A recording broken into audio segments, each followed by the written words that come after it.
Pai, Pai amado, Pai querido, cada um de nós está aqui com a sua própria impotência e dor e carência.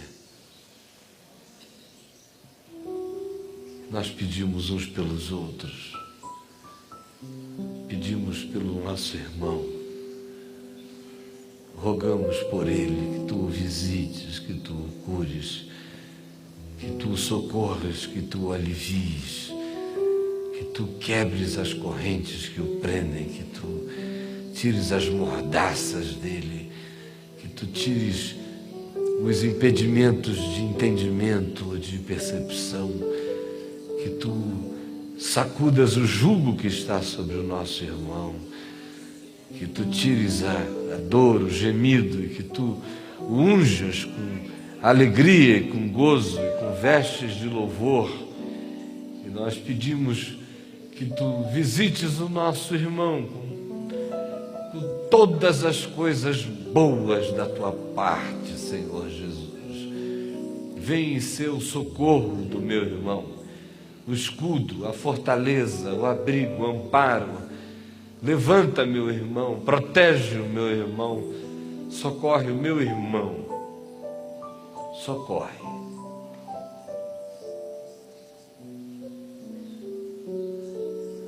E obrigado porque a nossa causa está diante de ti.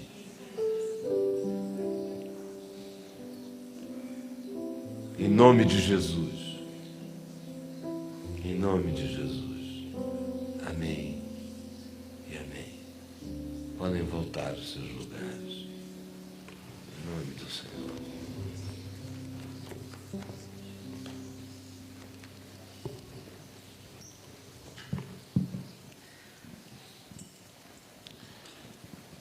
Hoje, de uma maneira muito especial, meu coração está feliz por algumas visitas muito amadas para mim e para todos nós que nós temos hoje aqui conosco.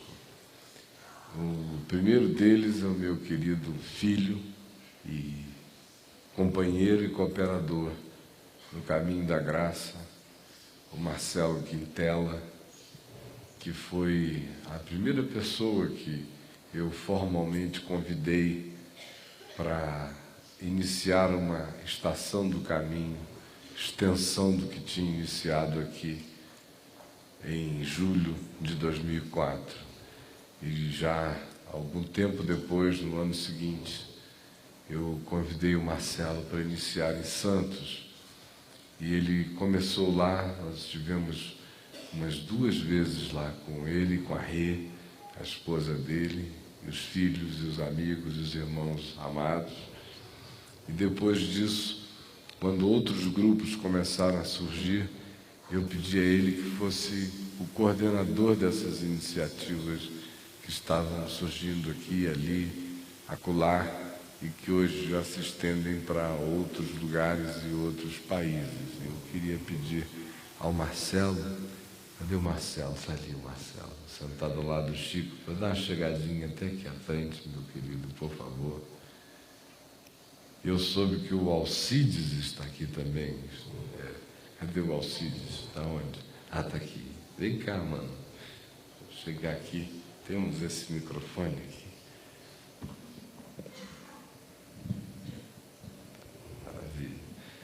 O Marcelão é muito amado, querido, e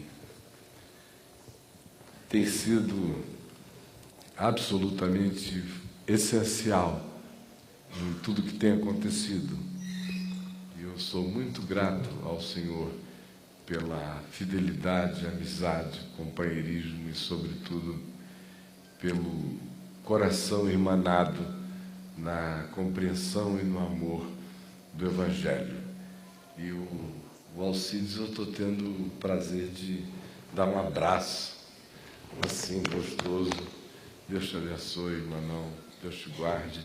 Marcelo, meu querido, por favor, fica aqui também. Boa noite, meus amigos, meus irmãos. Estou aqui desde ontem, fui recebido pela Malu e pelo Chico e a Marta, e hoje também pelo Caio e a Adriana. E daqui vejo alguns rostinhos assim que a gente andou se encontrando por aí pelo Brasil. E estou feliz de rever os irmãos aqui. Eu vim buscar novas orientações por conta das aventuras que a gente tem aí nas estações todas. Amém. Esse foi um ano de muito crescimento, mas ainda assim de muita semeadura mesmo. Então, nós começamos a estação para além de Brasília, lá em Santos. E hoje somos umas 40 iniciativas e grupos já formados aqui no Brasil. Então, queria pedir que você lembrasse de orar por esses caminhantes todos e agradecer todo esse compartilhar dessa mensagem. Amém. Porque o que eu faço é só com todo o prazer com que recebi a mensagem do Evangelho, conforme eu ouvi do pastor Caio, facilitar que outros cheguem a ela. Aí esse ano nós tivemos um encontro em Atibaia, foi o segundo encontro das estações. Não teve mais gente porque só mesmo cabiam aqueles lá que foram, 120 pessoas, mas assim de uma alta representatividade. Todas as regiões representadas, até o Alcides estava lá, de Itabaiana, no Sergipe. O Alcides é a nossa estação lá em Itabaiana. Ele é a esposa, ele é médico lá. E aí, eu vi muita maturidade lá, Caio, porque essas pessoas todas sabiam que o pastor Caio não estaria no encontro em Atibaia, até porque estava no meio da viagem a Israel. E veja que coisa, ainda assim elas foram. Amém. Que beleza. E participaram efusivamente. Amém. Por conta do apego à mensagem. Amém. Então, obrigado mesmo, tá bom? Por nos receber aqui. Um abraço a todo mundo. Queridão. Deus te abençoe. Obrigado você, meu Deus. Você é o Senhor. Deus te abençoe, meu mano. E hoje a Adriana e eu também tivemos o privilégio de sermos convidados para um almoço que acabou sendo o resultado também de uma provocação da Adriana para o grupo de Brasília, e que tinha ido a Israel conosco numa caravana bem maior de pessoas de muitos outros lugares, que nós não deixássemos de fazer uns reunions, assim, de vez em quando, né? E aí hoje aconteceu mais rápido do que se imaginava. E nós tivemos um almoço muito gostoso e recebemos algumas pessoas que vieram de fora, de outros estados, especificamente São Paulo, para comer uma comida muito gostosa com a gente aqui no Lago Norte, ali na casa dos nossos amados amigos Carlyle e Lígia, que lá nos receberam junto com os outros irmãos. Então, quem esteve hoje lá, dá para ficar em pé, por favor? Isso. Vocês não querem dar a chegada até aqui à frente? Quem veio de mais distante?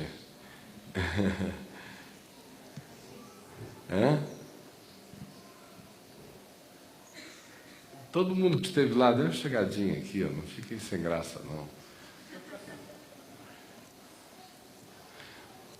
Hoje uma irmã muito amada, querida, lá estava me dizendo que chegou, que beleza, que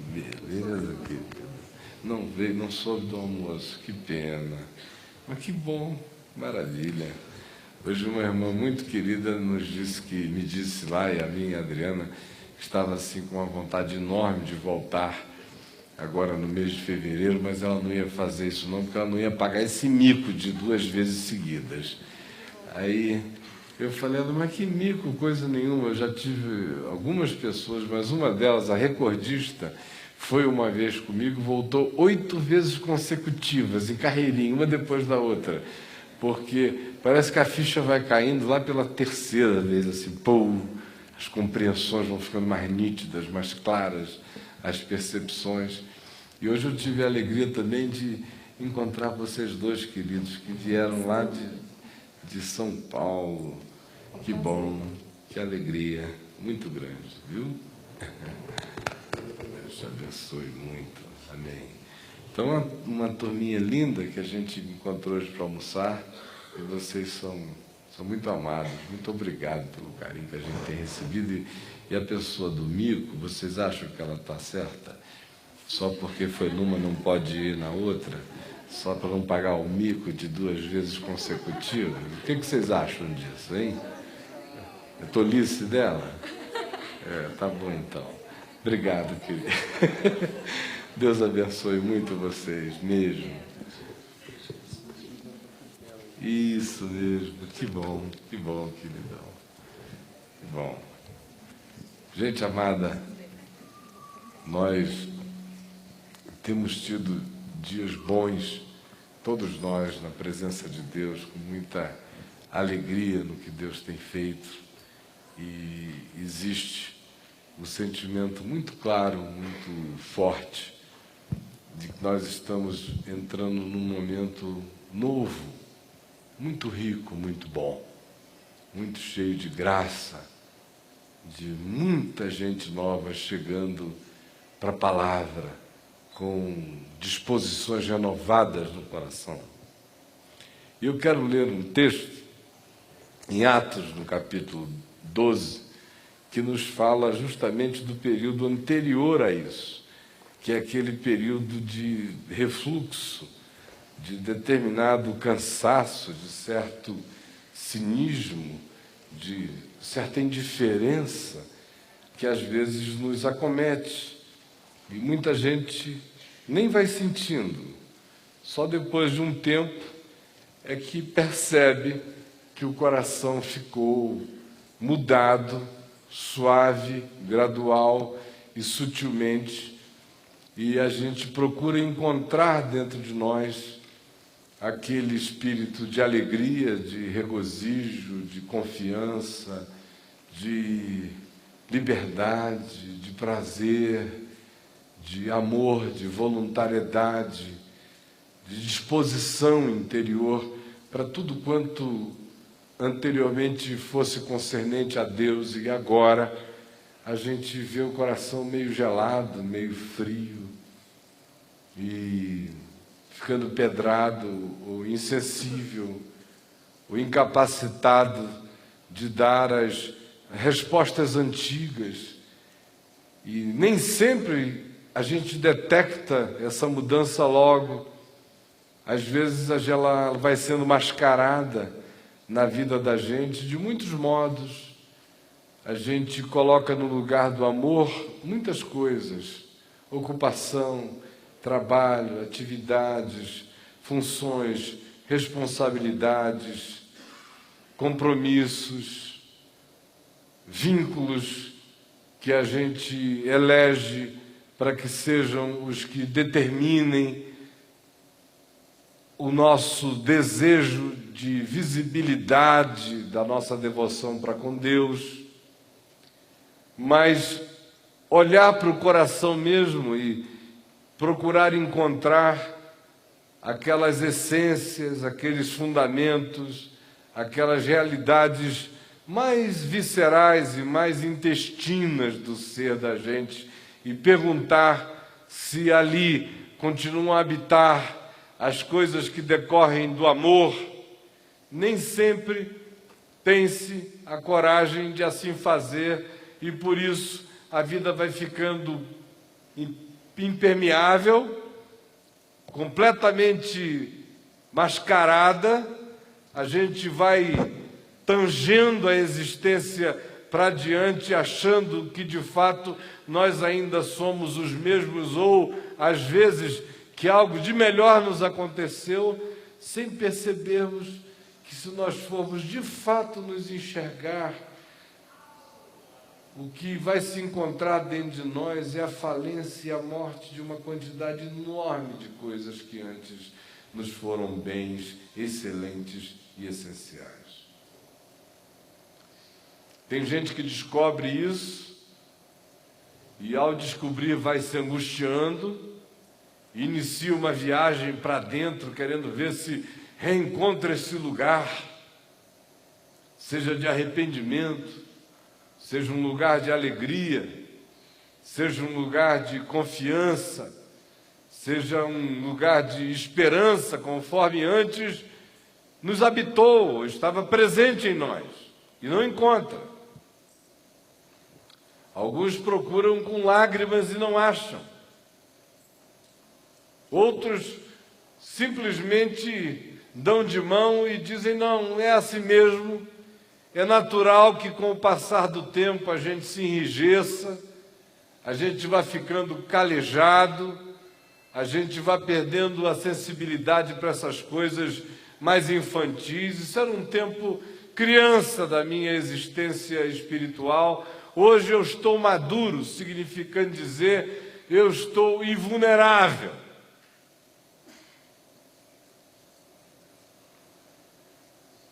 O resultado, no entanto, não importa em que polo a gente esteja desse processo, se na mornidão total, na indiferença completa, ou na suposta maturidade que diz, eu já não tenho e não sinto e não me importo com coisa alguma, porque me tornei maduro. Mas o resultado é um só. Ele gera uma desmobilização existencial, espiritual, de todas as coisas que sejam ungidas pelo amor. Elas secam de dentro de nós essas impressões, todos os produtos, todos os estoques, todos os recursos do amor que um dia houve em nós, e que nos emulou, e que nos provocou, e que nos pôs adiante, que nos alegrou, e que gerou regozijos no nosso coração, e agora já não estão presentes. O texto é Atos, no capítulo 12, e aqui se diz o seguinte, por aquele tempo, mandou o rei Herodes Agripa I prender alguns da igreja para os maltratar, fazendo passar ao fio da espada a Tiago, irmão de João.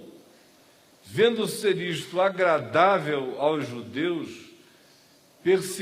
prosseguiu prendendo também a Pedro. E eram os dias dos pães asmos. Tendo-o feito prender, lançou no cárcere, e entregando-o a 4 escoltas de 4 soldados cada uma, para o guardarem, tencionando apresentá-lo ao povo depois da Páscoa. Pedro, pois, estava guardado no cárcere, mas havia oração incessante a Deus por parte da igreja a favor dele. Aí acontece que o Senhor envia um anjo e que entra no cárcere e que ilumina o lugar todo. Embora Pedro esteja cercado de soldados, eles ficam ali frisados. E a voz que Pedro ouve, do anjo que com ele lhe fala, diz, veste-te, calça as tuas sandálias. Pedro fez isso rápido e disse-lhe mais, o anjo, põe a tua capa e segue-me.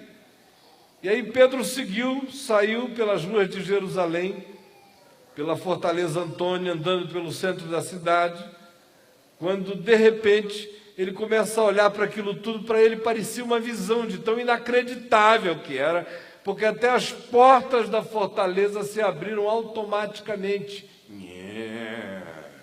E Pedro passou. Quando ele olha um pouco mais adiante, dentro da cidade amuralhada de Jerusalém, ele não vê mais um anjo que se havia separado subitamente dele.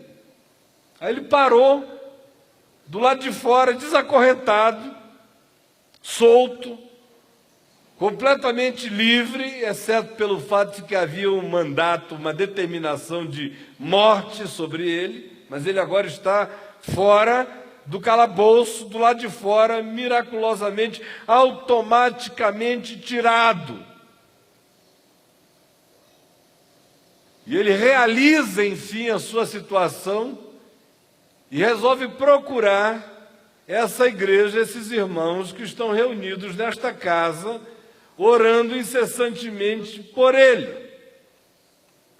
E quando ele chega lá, ele descobre que é infinitamente mais fácil sair de um cárcere do que entrar numa igreja traumatizada. Porque ele começa a bater na porta, blá, blá, blá, blá. Imagina só o cara olhando para trás, ai meu Deus, ai, que esse pessoal chega, que esse encanto passa, um Pedro assim, cinderelo, né? Se dá meia-noite, o pessoal descobre, corre atrás, me pega aqui, e está ele lá, abre a porta e bate, bate, sou eu, irmãos, Pedro! Pedro! E o povo lá, Senhor, salva Pedro, nosso irmão. Socorre-o na prisão, o Senhor é poderoso, visita Pedro. E o Pedro, já visitou, eu estou aqui, abra a porta. E o pessoal ouvindo aquela história, dizendo assim, ninguém está ouvindo nada. Nós somos gente sóbria, sensata, nenhum de nós surtou aqui, ninguém está ouvindo coisas estranhas, nós só estamos orando, pedindo a Deus para libertar a Pedro da prisão, porque ele vai ser morto daqui a alguns dias, como foi o irmão Tiago, irmão de João. É só isso. Agora, essa voz aí atrás é assombração. Senhor, liberta Pedro. E o Pedro batendo e dizendo, pelo amor do Senhor, deixei eu entrar. Aí uma moça que trabalhava na casa foi lá fora, ela ouviu aquela barulheira, ela foi lá. E quando ela ouviu a voz de Pedro, ela ficou tão assim encantada, assim, meu Deus, eles estão pedindo e Deus ouviu. A moça que trabalhava na casa, não tinha estudado teologia, não foi para nenhum instituto bíblico, não sabia nada disso, não conhecia a doutrina da soberania de Deus, graças a Deus, não tinha nenhuma informação assim concatenada sobre o poder da oração, por exemplo. Mas ela cria.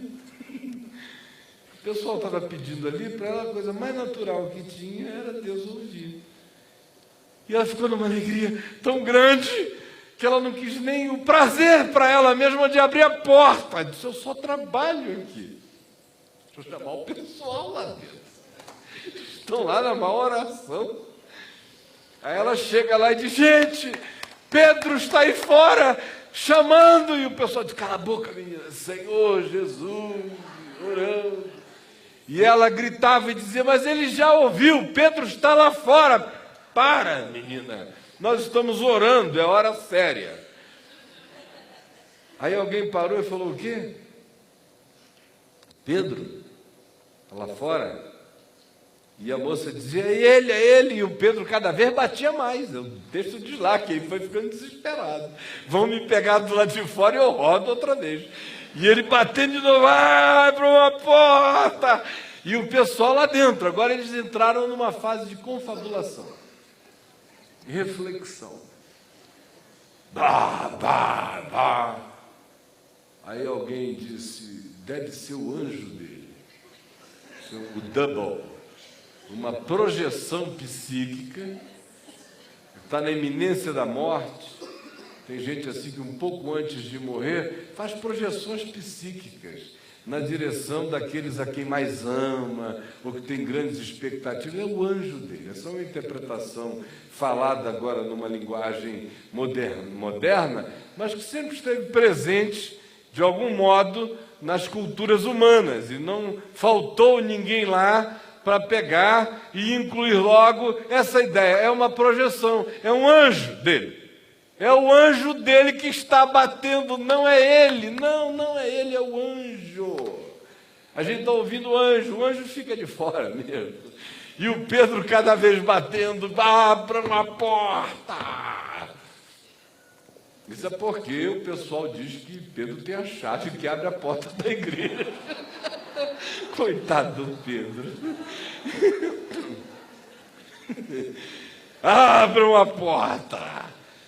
Aí foram lá e abriram a porta. Quando abriram a porta, eles disseram, meu Deus, não é que é verdade, é ele. O pessoal que estava orando, pedindo ao Senhor que libertasse a Pedro do cárcere, porque tu és poderoso e soberano, Senhor, aleluia.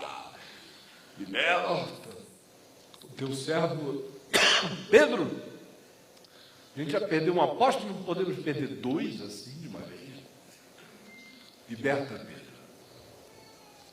E Pedro está lá, do lado de fora, batendo, tentando arrombar a porta, para ver se entra, por causa do poder de um trauma.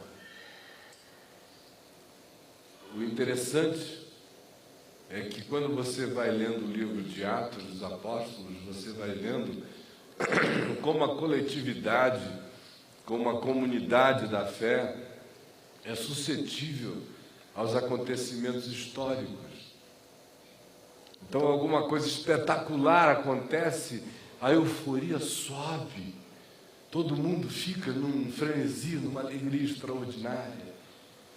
Aí vem uma perseguição, ou mortes, ou perdas súbitas, ou choques. E aí surgem dispersões, medos, silêncios, pânicos.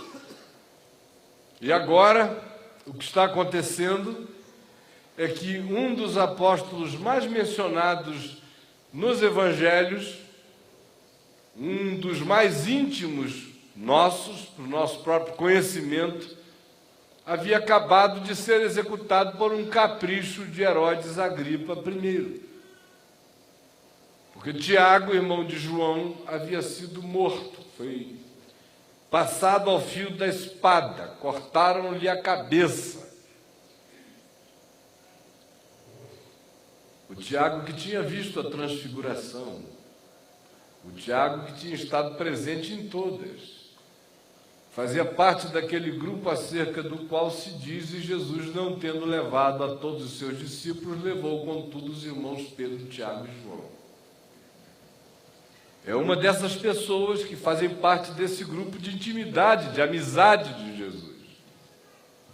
E agora, de repente, ninguém poderia mais encontrar a Tiago, irmão de João, que tinha tido essa morte prematura.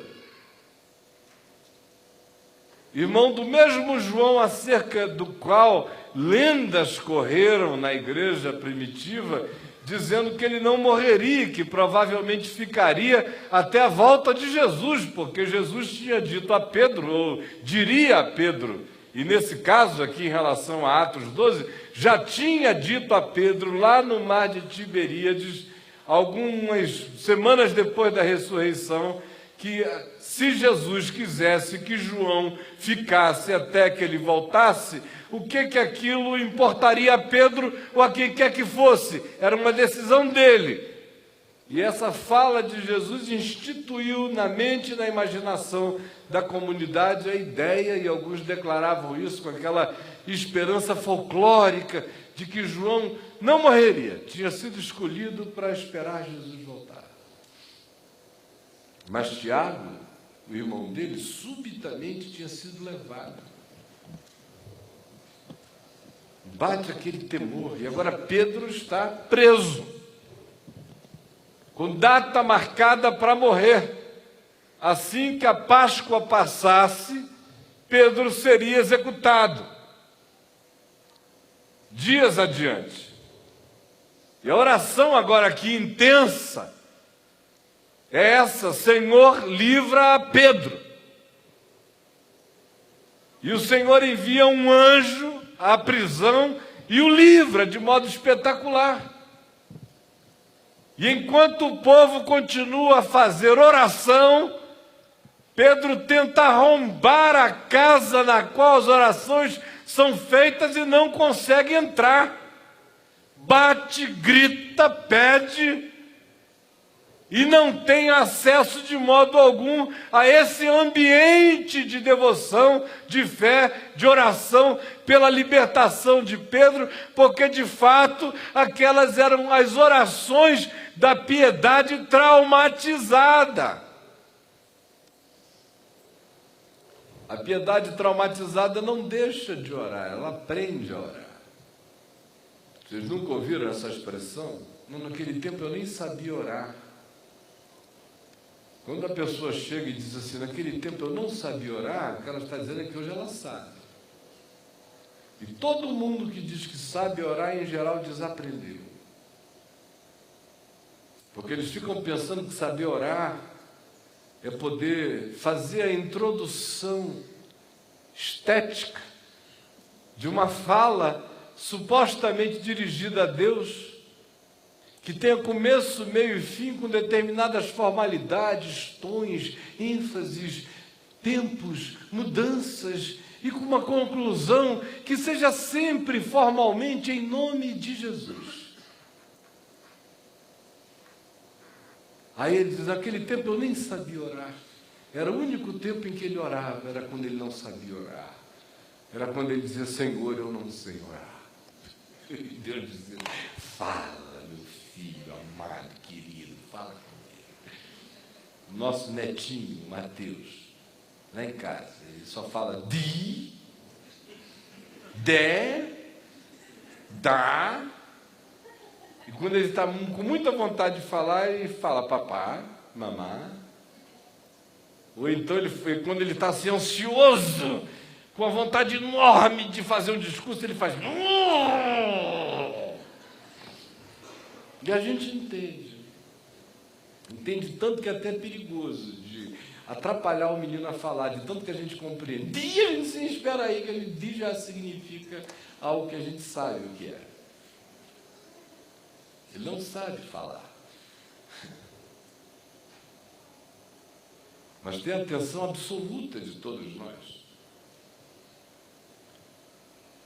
Aí chega alguém e diz, não, naquele tempo eu não sabia nem orar. Eu até falei com Deus, vê se pode, né? Vê se pode. Mas eu falei com Deus. Falei, olha aí, cara, tu que está em cima, não estou sabendo bem qual é a tua, mas tu sabe qual é a minha. Eu queria que o senhor que sabe qual é a minha me visitasse, assim, com aquela misericórdia que eu não consigo nem entender. Pois não é que Deus me visitou? E naquele tempo eu nem sabia orar. Aí você diz, então ore, meu irmão.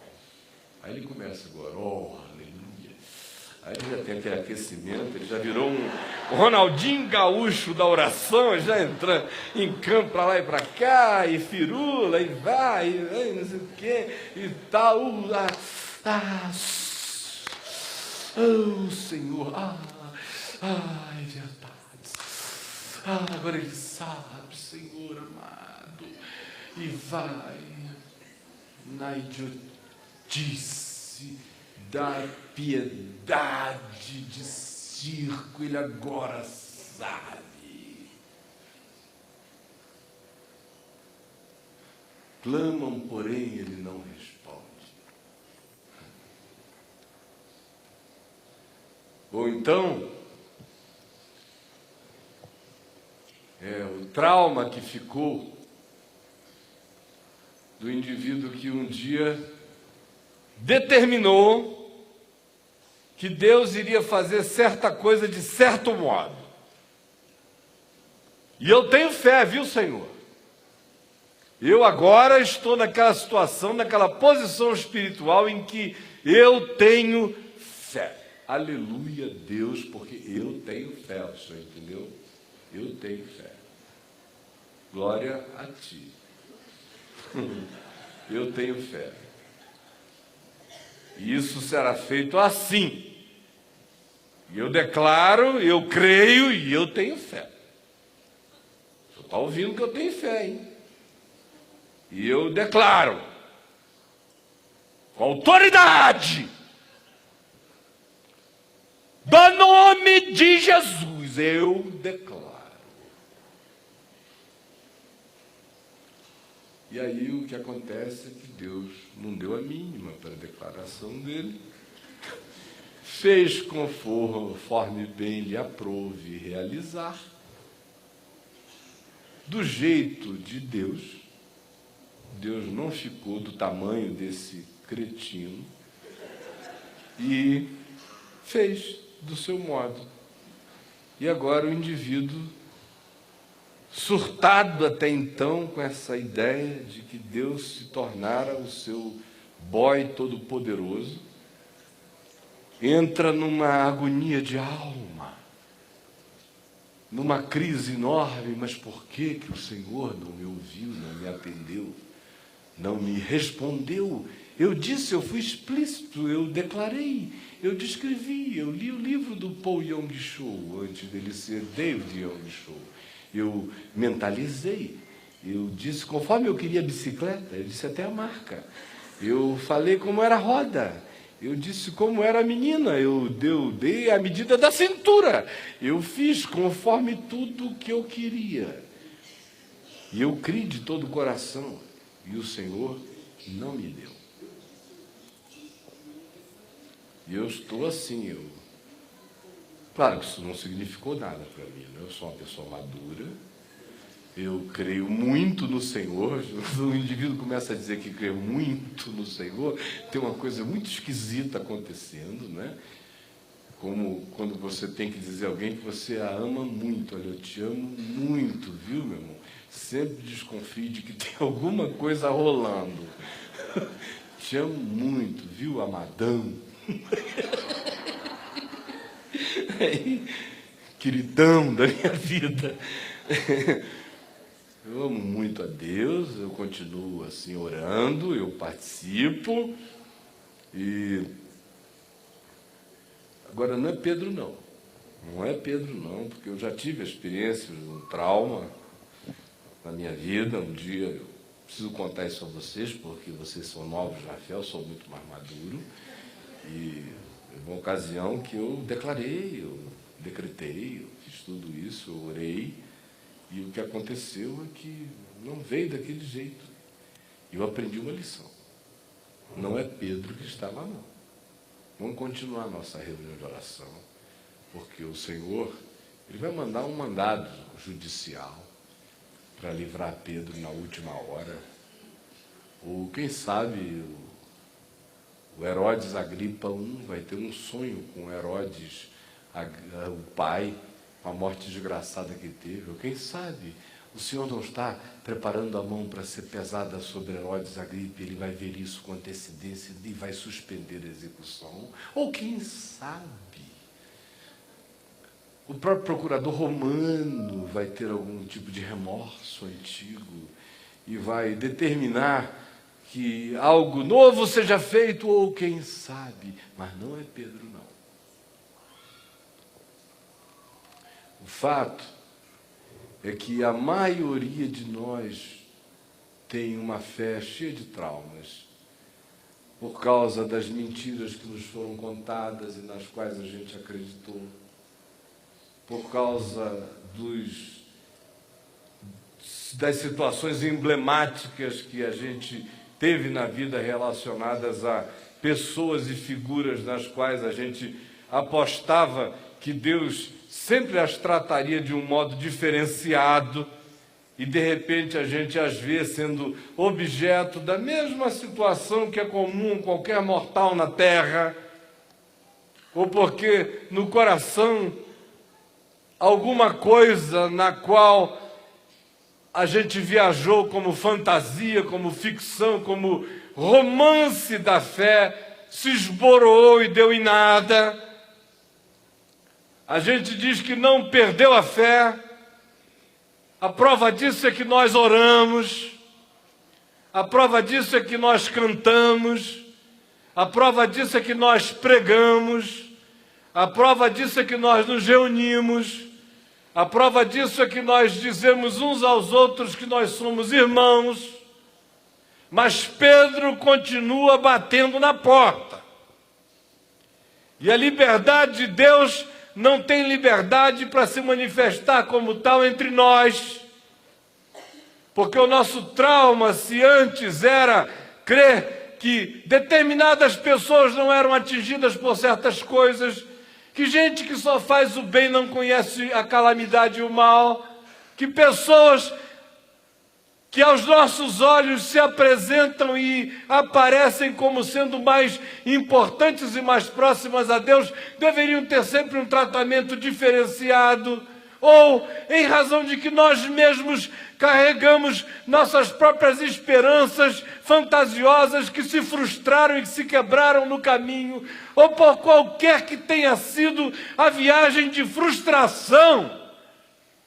A gente diz que o coração continua o mesmo, que a fé não se perdeu, que Deus está intacto dentro de nós, mas o fato simples é que Pedro continua batendo na porta.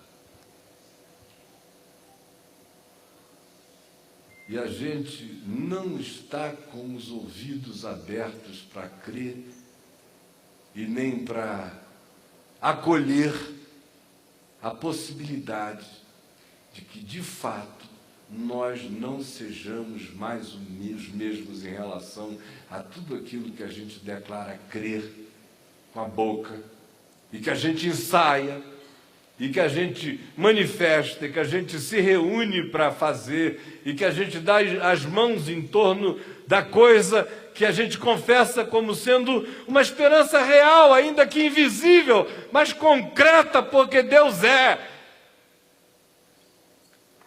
No entanto, quem olha de fora, para a maior parte das coisas que a gente faz, o que veria se pudesse ver a verdade e a realidade da fé, ou da ausência, ou da inexistência, ou da frieza, ou do mascaramento dela em nós, se isso tudo se transformasse em cenário, o que a gente veria seria provavelmente a situação patética de um grupo reunido do lado de dentro, pedindo a Deus que liberte a Pedro que está no cárcere. E Pedro é liberto do cárcere, é solto e bate à porta do endereço aonde se pede por ele. E as pessoas continuam pedindo a Deus que salve a Pedro sem crerem que Deus salva ninguém. Pelo menos não em situação já tão avançada. Antes de chegar ali, naquele último calabouço, ainda tem chance de muitos milagres. Dali para frente a gente ora, porque a gente ama. Senhor, nós cremos que Tu salvas a Pedro, significa de fato, Senhor, aqui está a nossa obrigação de pedir por alguém a quem nós estamos ligados por tanto carinho. É só isso que significa. Nós estamos cumprindo o nosso rito fraterno. Nós estamos levando até o fim, até as últimas implicações, a nossa impotente e inócua solidariedade, na forma de uma oração que confessa exaltadamente que Deus fará aquilo que no coração a gente não crê que acontece mais, essa é a verdade. O que eu queria perguntar a você é o quanto do que você confessa como sendo sua fé, ainda de fato é algo verdadeiro para você.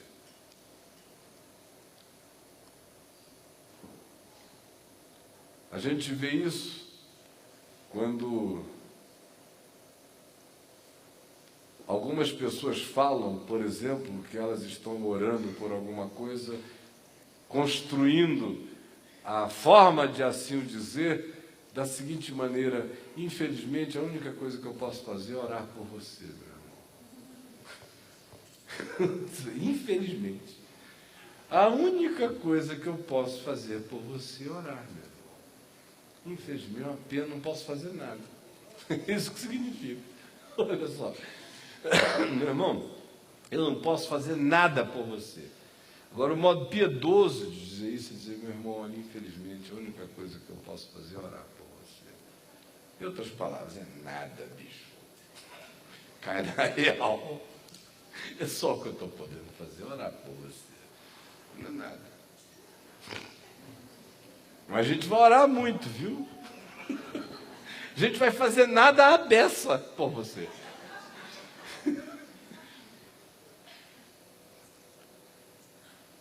Eu queria que você olhasse para o coração hoje e perguntasse: quais são as coisas que morreram em você, embora você continue a praticá-las do lado de fora? Mas que do lado de dentro elas perderam o sentido. Se cada um aqui for honesto e sincero, vai verificar a multidão de coisas que faleceram no coração da gente, embora nós as pratiquemos.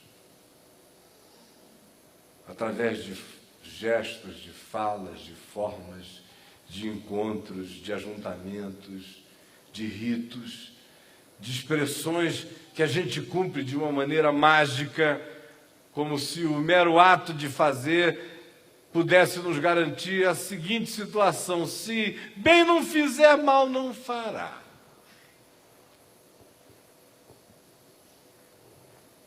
E essa história de se bem não fizer, mal não nos fará, é capaz de tirar a gente de casa para vir a um encontro como esse, é capaz de você fazer 1000 coisas sem que, de fato, haja correspondência, nem realidade, nem verdade, nem visceralidade, nem disposição em fé, nem compromisso, nem a consciência de que, de fato, tudo quanto ali ou se diz, ou se confessa, ou se crê, tem a relação com o conteúdo daquilo que a gente diz que é, porque na maioria das vezes o coração ficou já tão pedrado, ou cínico, ou machucado, ou magoado, ou desapontado, ou ferido, ou traumatizado, que a gente não desiste das coisas que um dia foram importantes para nós, só porque nós não queremos passar a declaração da falência quase que geral de tudo dentro de nós. E aí a gente vai, mas a gente não assimila. Aí a gente canta, mas a gente não adora. Aí a gente ora, mas a gente não crê e não espera. Aí a gente diz sobre o amor de Deus, mas no coração a culpa não passa. Aí a gente afirma sobre as misericórdias do Senhor sobre a vida da gente, mas não cessam os mecanismos de autojustificação. Aí a gente diz que está orando, mas é apenas a forma de despacharmos com diplomacia celestial aquele que sofre sem que ele mesmo fique ofendido com a nossa descrença em relação a qualquer que seja o benefício possível de Deus na vida dele.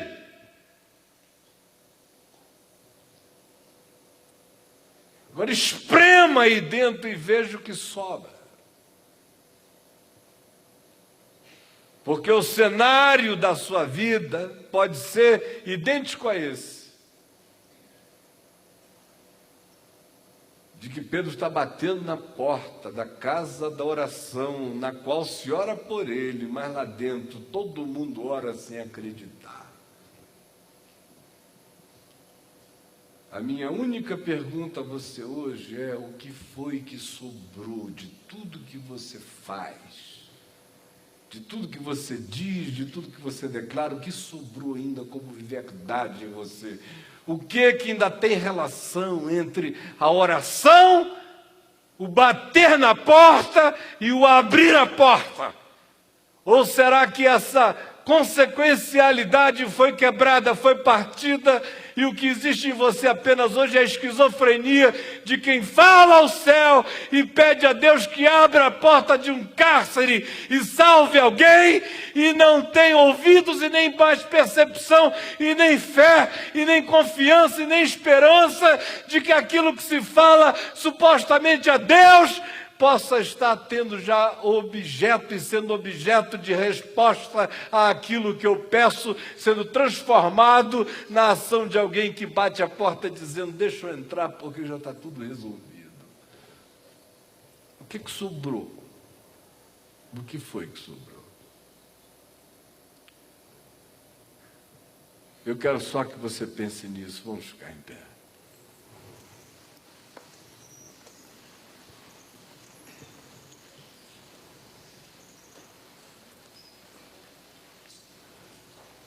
Agora imagine só o ridículo disso tudo.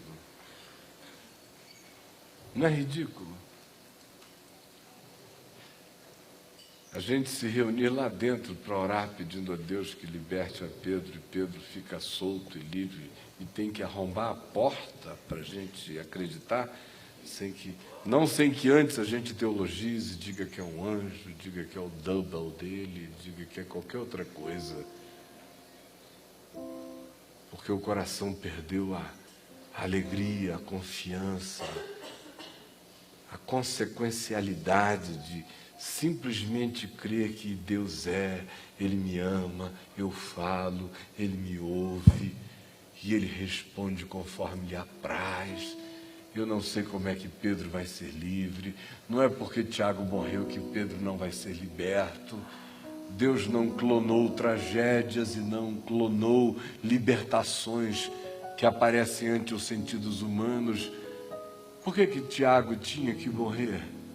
Tiago morreu, Deus sabe por quê. Eu continuo orando por Pedro, por João, por quem está vivo. Continuo crendo que se ele abre, ninguém fecha, se ele fecha, ninguém abre. Que Ele é soberano para levar Tiago, Ele sabe quando os dias de Tiago se completam. Enquanto isso, eu que não sei nada, oro por Pedro que está vivo. E se ele bater à porta, eu não vou inventar reflexões de lucidez e de bom senso que escondem a incredulidade. Eu vou abrir a porta, porque aquele que pede, recebe. Aquele que busca, encontra. Aquele que bate, abrir-se-lhe-á. Essa é a consciência sadia de fé. Não é a daquele que pede sem esperar receber, nem o daquele que bate sem esperar que abra, e nem o daquele que busca sem esperar encontrar. Quando a coisa fica assim, a gente vai se esquizofrenizando, e o que se instala em nós é o espírito da religião mágica, da macumba da crença, mas já não é mais a fé consciente, e que quando pede, crê que já recebeu. Quando canta, está adorando. Quando fala, está dizendo que o coração crê.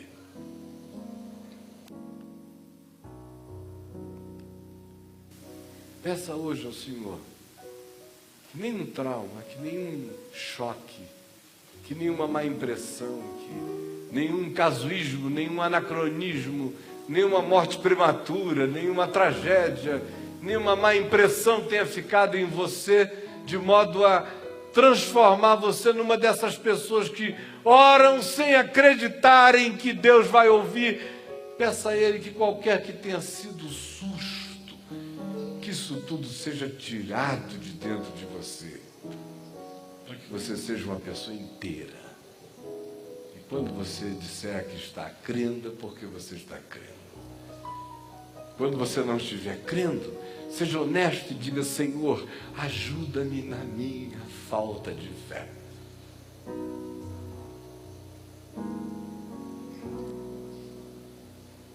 Não tenha coragem de dizer: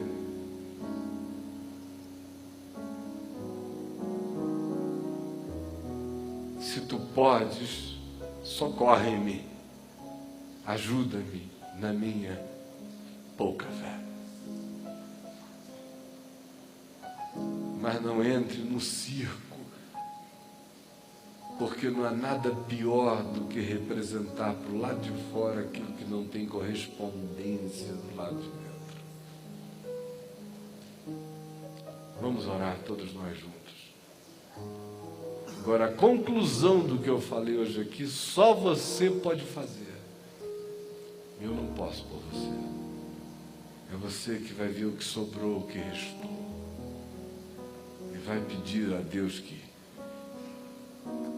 por mais que o que tenha sobrado seja nada, seja falta de,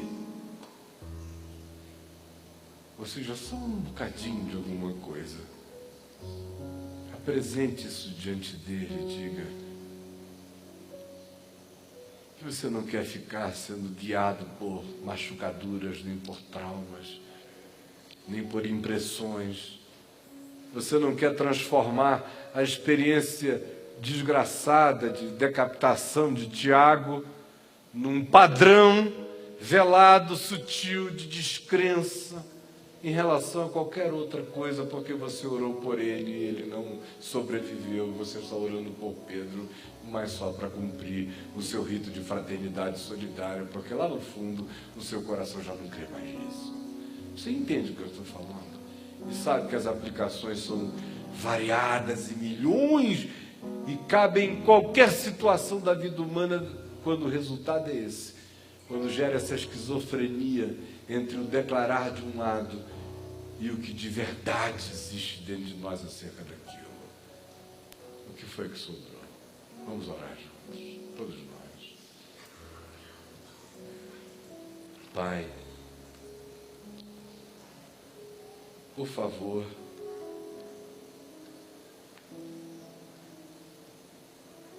nos visita hoje, a todos nós aqui.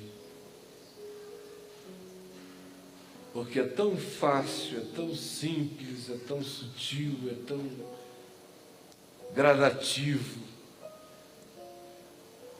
esse caminho que se faz para dentro de nós, no qual tantas vezes as experiências, os traumas, as infantilidades, as arrogâncias, as certezas humanas de cada um de nós, declaradas como fé ou obrigações tuas para conosco, se transformaram em frustrações, em amarguras para contigo, que geraram uma devoção sem consequência, orações sem esperança, falas celestiais e falas a Deus sem a ousadia da fé, sem a exultação do crer, e que vão tornando o nosso coração mecânico e praticando apenas engrenagens às quais nós nos habituamos. Salva-nos desse irregelamento da alma e permite que hoje o Teu Espírito esteja nos levando àquele lugar de verdade em nós. Mesmo que nós tenhamos que admitir que o que ficou foi quase nada, mas nada ou quase nada, ou o que for, em verdade, diante de Ti é tudo. E esse tudo de fantasia que a gente constrói diante de Ti é nada. Salva-nos de sermos esses que erguem as mãos para, enquanto cantamos, e o nosso coração está irrigelado, descaído e cínico. Salva-nos de, para fora, temos declarações que não têm correspondência dentro de nós. Dá que nós sejamos daqueles que dizem, eu criei, por isso é que falei. Que as obras da nossa vida sejam resultado da fé. E não permite que nenhum de nós fique levantando as mãos, orando por Pedro, sem ter a coragem de estender a mão e abrir a porta porque o coração não acredita mais. E por isso pratica apenas cenografia espiritual sem consequência de esperança e de fé. Salva cada um de nós aqui de cairmos nesse calabouço, nessa prisão horrorosa, que é pior do que a de Pedro muitas vezes, porque da de Pedro se sai instantaneamente, e muitas vezes desse calabouço da indiferença alguns de nós não conseguem sair mais. Pelo amor do teu nome, dá que não aconteça isso com ninguém aqui. Eu peço que seja assim, eu sei que assim será. E eu sei que o teu Espírito está nos dando entendimento espiritual. Em nome de Jesus e para a glória de Jesus.